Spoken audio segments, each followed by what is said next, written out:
On March 29, 2005, Martin Bromiley woke up at 6:15 a.m., just like any other day. He got his two young children, Victoria and Adam, ready for school, while his wife, Elaine, took a few extra minutes in bed. It was a rainy morning, but inside their home, everything felt normal. Elaine, a lively 37-year-old mother, had been scheduled for a routine surgery to fix a sinus issue. Nothing serious, nothing to worry about. At 7:15, they left for the hospital. The kids chatted in the car. Martin and Elaine were relaxed. After all, the doctors had reassured them. The risks were tiny. Elaine was admitted, put on a hospital gown, and playfully asked her son, "How do I look?" He giggled. A moment later, she kissed her husband and kids goodbye, smiling as she was wheeled into the operating room. It was supposed to be a routine procedure, but Elaine Bromiley never came home. At 8:35 a.m., Elaine was placed under general anesthesia. Within minutes, something went wrong. Her airway became blocked. She couldn't breathe. The anesthetist tried to intubate her, inserting a tube down her throat to restore oxygen flow. But her jaw muscles had tightened. He tried a smaller tube. Nothing. An oxygen mask. Still nothing. Within 2 minutes, Elaine was turning blue. Her oxygen levels were plummeting. By now, a team of doctors and nurses had gathered around. The answer was obvious. They needed to perform an emergency tracheotomy, a simple procedure that would allow Elaine to breathe through a small incision in her throat. But they didn't do it. Instead, they kept trying the same method, forcing the tube through her mouth over and over again. Time slipped away. Elaine was starved of oxygen for nearly 20 minutes. By the time they finally got her breathing again, it was too late. Her brain had suffered catastrophic damage. She never woke up.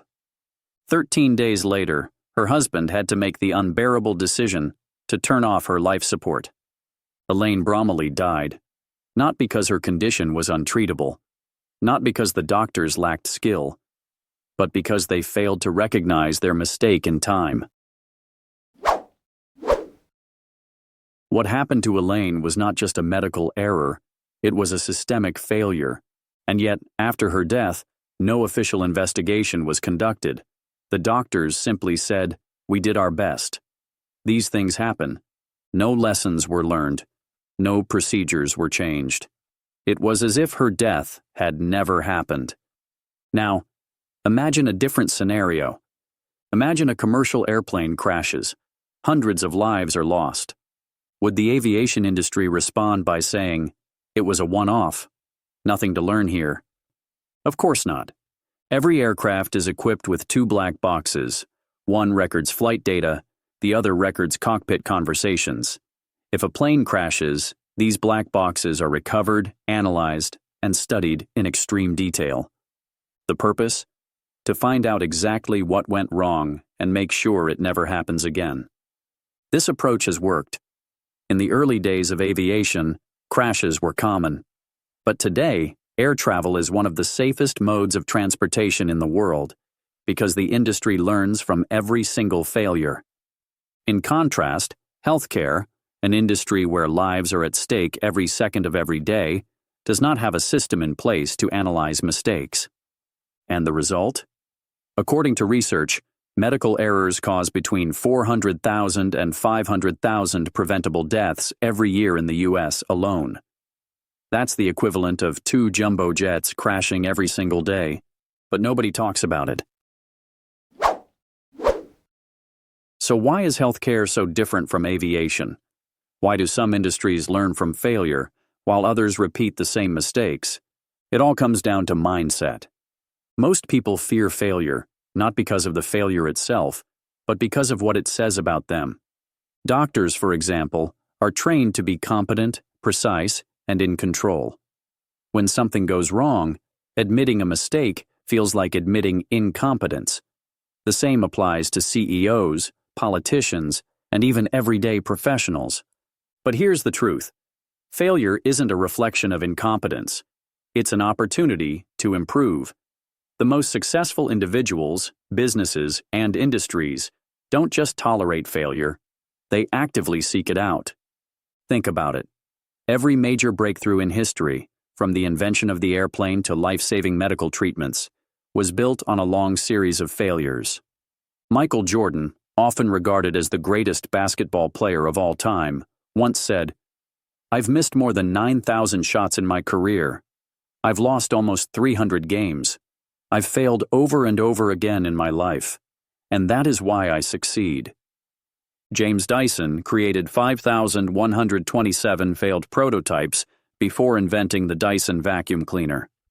Thomas Edison famously tested 10,000 different materials before discovering the right filament for the light bulb. They understood something most people don't. Failure isn't the opposite of success.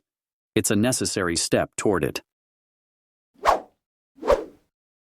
So, what can we learn from aviation's black box approach? How can we apply it in our own lives, businesses, and institutions?